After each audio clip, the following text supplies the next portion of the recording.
Hi guys, I'm Kristen. Welcome back to my channel. I've got my tea, I'm in my comfy chair, and today I'm going to spoil everything that happens in the ACOTAR series.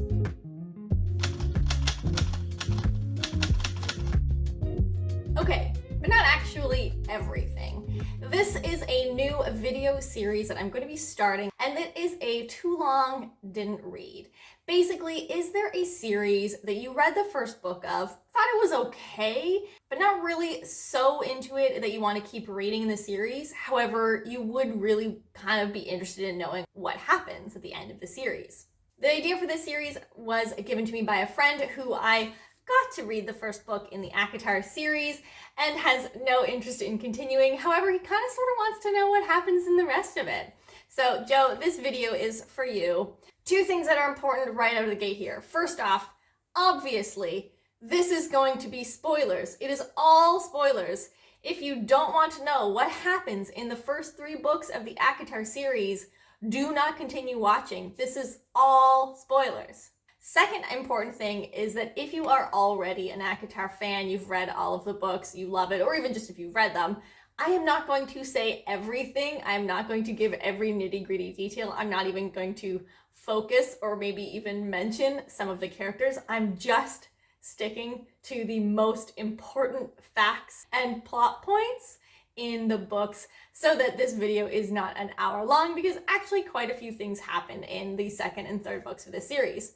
And I guess there is a third thing, so I'm not going to detail what happens in the first book. I'm just going to say, like, this is where we wrapped up at the end of the first book, and here's what happens in the next 2 books. So I'm not going over this book. There are so many synopses of this book out there. If you want to find out what is in that, please check any of those other videos. Okay, and then final note, I did have to script this out ahead of time so that I could make sure that I was getting all of the pertinent details. So if my eyes pull over to the bottom corner, it's because I have to check my laptop every now and then. Don't judge me for it. Okay, so at the end of the first book, Feyre has completed all of the 3 tasks that were given to her by Amarantha. However, this included killing 2 innocent Fae people. Amarantha is so enraged that she actually kills Feyre herself. So Feyre is dead for a little bit. Tamlin is so upset about the death of Feyre that he kills Amarantha. All of the other High Lords are kind of convinced or willingly give up a small piece of their magic to Feyre, and she comes back to life as a Fae. There is a small little moment where Feyre is saying goodbye to Rhysand, and he does this weird, like, stumbling, looks shocked thing, and disappears. That's important for later. The book ends with Feyre and Tamlin riding off into the sunset and arriving back at the Spring Court to live off the rest of their lives together. A Court of Mist and Fury is the second and generally most beloved book in this series. The book starts off by showing that Feyre and Tamlin are both pretty severely suffering from post-traumatic stress disorder after all of their experiences of what took place under the mountain. 3 months have passed, but Rhysand has not yet come to collect on the bargain of her spending a week in the Night Court each month. They also introduce a new character named Ianthe, who is a high priestess and an old family friend of Tamlin's, and she is now living in the Spring Court with Tamlin and Feyre, and she's helping Feyre plan their wedding because Tamlin and Feyre are now engaged. However, the mating bond has not clicked in yet. It's pretty clear right away that things are not great between Feyre and Tamlin. The PTSD that they're both experiencing is really affecting their relationship. There is still lots of sexy times, but that's really the only way that they're connecting. Feyre really wants to be involved in helping the Spring Court recover from the past 49 years of being under Amarantha's rule, but Tamlin is keeping Feyre out of everything and really just wants her to, like, be happy and paint and rest. He's really focused on her safety, and he's also not allowing Feyre to try training with any of the possible magic that she might now have as a Fae. They are about to get married, and it is pretty clear that Feyre does not want to go through with it. There is a lot of self-worth stuff here. Feyre believes that because she killed those 2 innocent Fae people, she doesn't deserve a happy ending. She starts begging in her head for somebody to please come help her and save her. And guess who shows up? Rhysand, finally here to come collect on the bargain, and he whisks her away from the middle of her wedding to the Night Court. The whole first chunk of the book is really about setting up that Feyre is not happy with her current situation. Tamlin's response to his PTSD and experiences under the mountain is to become really, really controlling and overprotective of Feyre in a way that begins to border on abuse. This part is actually pretty difficult to read about. And through all of this, the night court turns out to be not what Feyre thought, and really Rhysand just takes her away to this beautiful mountain location and lets her rest and sleep and teaches her how to read. However, Tamlin is very paranoid about what is happening at the night court, and the whole thing blows up when he basically needs to leave to go take care of something in the spring court and locks Feyre up in their estate. Feyre is suffering from claustrophobia and basically freaks out. And she is saved by Rhysand and his cousin Mor. We then basically get this long montage of Feyre being introduced to the real night court. Turns out there is this protected, secret, and hidden city within the night court called Valaris that Rhysand's family has kept secret from the rest of the world for the past thousands of years. Rhysand is Mr. Perfect, your choice everything Feyre, and he introduces her to his inner circle, which is a pretty popular character group within the series, but not super pertinent to what I'm going to be sticking to here, so I apologize. I'll mention them when they're relevant. During this time, Feyre learns that there is this island, Hybern, it's basically Ireland, if Prythian or whatever is the UK, and the king of Hybern, who was Amarantha's boss, if you remember, is basically not happy with the current situation with the wall and all of the lands being lost to the humans after the past war 500 years ago. And it turns out he is sort of trying to stir up trouble and initiating or planning a war. Without going into super details, they basically go on a bunch of missions all throughout Prythian in order to find various magical items or to just spread the news or to convince other people, other fae, and other courts that Hybern is a serious threat. And they're trying to specifically convince the human queens on the continent, so Europe, that Hybern is a threat to the human population, but they don't really trust him because Rhysand has intentionally spent the last 500 years creating this bad boy monster image to the rest of the world. During this whole time, there are pretty serious flirty vibes between Rhysand and Feyre, and as Feyre really works through a lot of her PTSD, she begins to realize that maybe she wasn't being treated all that well by Tamlin, who, by the way, has no idea that Feyre left willingly, and this whole time thinks that she has been kidnapped by the Night Court, which was basically his fear in the beginning. At one point, Rhysand and Feyre are alone in the mountains training her magic, and Rhysand gets really hurt. Feyre has to track down the Suriel, who, in the process of telling Feyre how to heal Rhys, accidentally spills the tea that Rhysand is Feyre's mate. Cue the gas. They get into a fight about it because obviously she's upset that he knew this whole time and didn't tell her, but they make up pretty spectacularly in the infamous chapters 54 and 55. You might have seen fan art or memes pertaining to these specific chapters.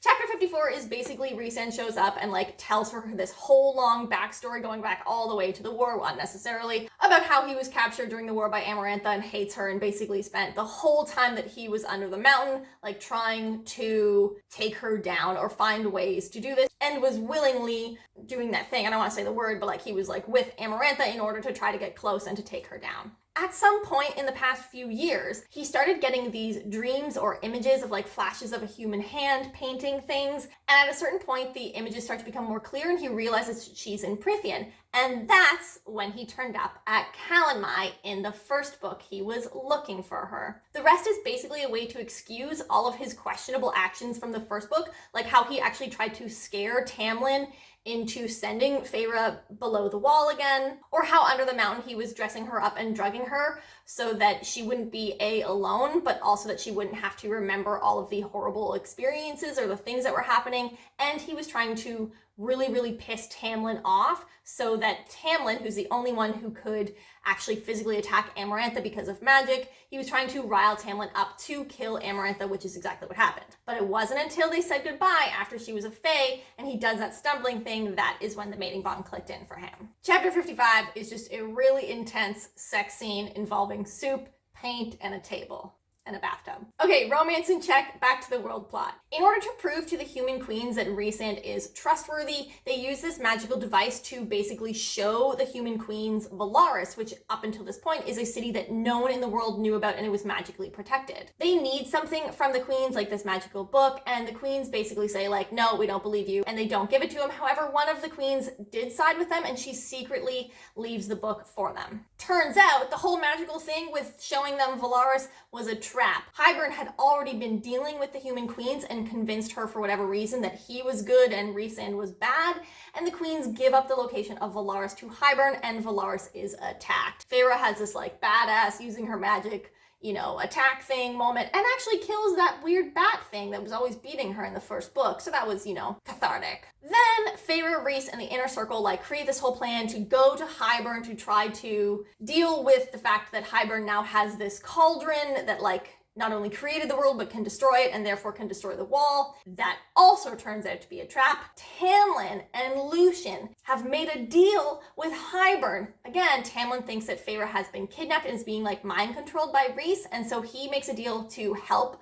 Hybern with like the whole wall situation in order to break that bond between Rhys. But again, he thinks this is the bargain, like the tattoo from her arm. Meanwhile, Ianthe, turns out, unbeknownst to Tamlin and Lucien, brought Feyre's sisters Elaine and Nesta to give to Hybern, gasp, who he then puts into the cauldron to turn them Fae. Because this has something to do with that's what the human queens want. They want immortality, they want to become Fae, but they want to see it like being proved first. So he uses Feyre's human sisters to do that. Elaine comes out and Lucien is all like, oh my god, you're my mate. Nesta then steals something from the cauldron that really pisses it off. And so then when the first human queen goes into the cauldron, she actually turns really, really old and immortal. And so none of the rest of the queens go through with it. And meanwhile, they have all, because they're Fae and they have that weird smelling thing, they've basically all smelled the fact that Feyre and Rhys are mates. But Tamlin like sort of doesn't believe it, or he thinks it's like something that Rhysand has created from his like mind control ability thing, magic. Hybern actually does use the cauldron to break the original bargain between Feyre and Rhys, but then Feyre does this whole like pretend thing with her magic and is like, oh, what's been happening to me? Like pretend act in order to prevent Hybern from using the cauldron to actually break the mating bond.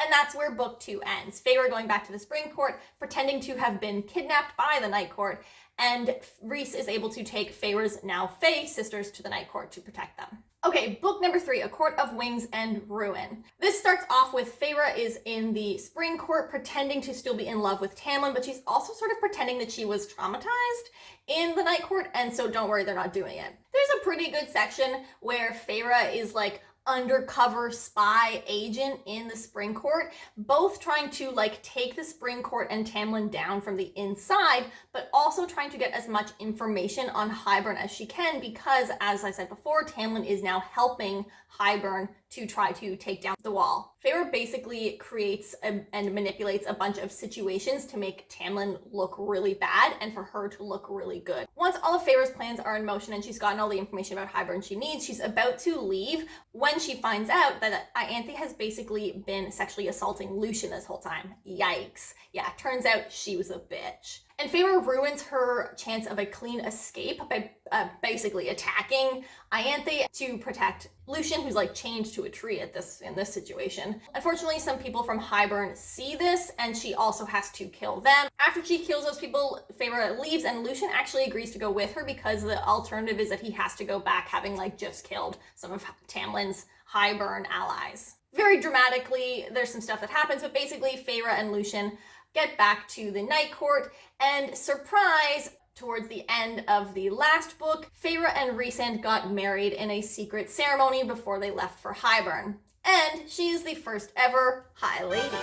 And also, we are reacquainted with Elaine and Nesta, who are not dealing well with having been turned into Fae. The majority of the middle portion of this book is them trying to get allies and to prepare for the war. They convince all of the High Lords to meet up at a High Lord meeting in order to discuss the issue of Hybern. And this High Lord meeting is perhaps one of the most dramatic exes seeing each other scenes that I have ever read, because Tamlin actually shows up. And there are a bunch of really snarky comments between him and Rhys and Feyre about both having slept with her. It's dramatic. A bunch of stuff happens and they all basically agree that Hybern is probably a problem. However, the meeting breaks up when a situation arises that Feyre uses her magic, and all of the High Lords discover that when they saved Feyre, they also all gave her some of their magic that she now has and can use. Okay, it turns out that Nesta and Elaine, because they were made by the cauldron, now have been given like interesting cauldron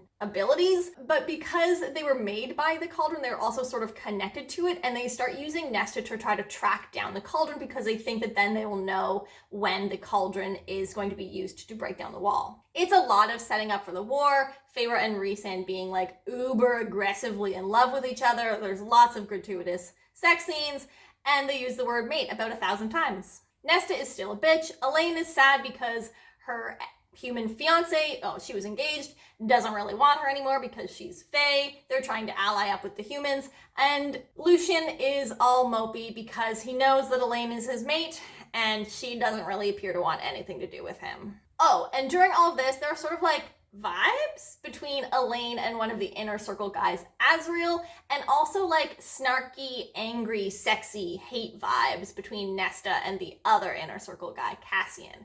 And this is important for like the future ACOTAR books. The war sort of starts, the wall is destroyed by the cauldron, and Hybern's army begins to make its way across Prythian, headed towards the continent. For some reason, Hybern kidnaps Elaine. Feyre and Azriel go to the Hybern camp to try to save her, but the plan goes awry and Feyre is about to be captured, and guess who shows up to save her? Tamlin. So he was still working with Hybern, but we're also now not really sure of his allegiances because he basically like attacks a bunch of Hybern people in order to let Feyre escape, and then he himself appears to leave. Some minor plot stuff happens here where the Suriel dies basically because Ianthe's a bitch, but don't worry, in the next scene, Feyre like goes off and basically feeds Ianthe to this like scary Weaver lady that we met in the second book. The big ultimate battle showdown is happening, and it's like everyone against Hybern, but for some reason the small island of Hybern has more people. I guess also they have the cauldron, and it's not going well. Nesta saves Cassian in this really dramatic fashion from being like obliterated by the cauldron. A couple magical creatures that I don't have time to explain, but like the Bone Carver, the Weaver lady who ate Ianthe, and this like magical, scary thing that's just like fear. I'm unsure. Turns out they've all been enlisted by Rhysand and the Inner Circle, and they all show up to help that side in this final battle. Both the Weaver and the Bone Carver die. I don't know if that's important. But somehow, Hybern is still winning. Then, this lost group of Fae from the continent who have been in hiding since the last war, they show up, and that sort of turns the tide. At some point in here, Feyre's dad shows up, and it turns out he's been in the continent this whole time, arranging like people and allies to help protect against the situation with Hybern. Oh, and Lucien was also involved at that because at some point he left. He couldn't deal with Elaine like ignoring him all the time. But Feyre's dad is basically immediately killed by the King of Hybern, and Nesta and Elaine are there, and they basically snap. Elaine like stabs Hybern, I think, in the neck, and then Nesta like cuts off his head. Cassian is hurt in this showdown, and he basically like declares to Nesta that his biggest regret in life if he dies is not having had more time with Nesta. During all of this, there's something going on with the cauldron. They basically like have to eliminate the cauldron as a power. They do break it somehow, which I think has to do with one of the other Inner Circle members like also sort of sacrificing herself. Don't worry, she gets brought back to life. And because the cauldron created the world, it's also, when it breaks, it's about to like destroy the whole world. And so Feyre uses this undefined magical power from the fact that she was like made to heal it. But in order to do so, Rhysand sort of sacrifices himself to give her more power to fix the cauldron. But don't worry, all of the High Lords show up at the end of the battle, and Feyre basically begs them all to do what they did for her, and they all sacrifice a little bit of their magic to bring Rhysand back, including Tamlin, who says, and I quote, "Just be happy, Feyre." This is basically how the book ends. Everyone lives except for Feyre's dad.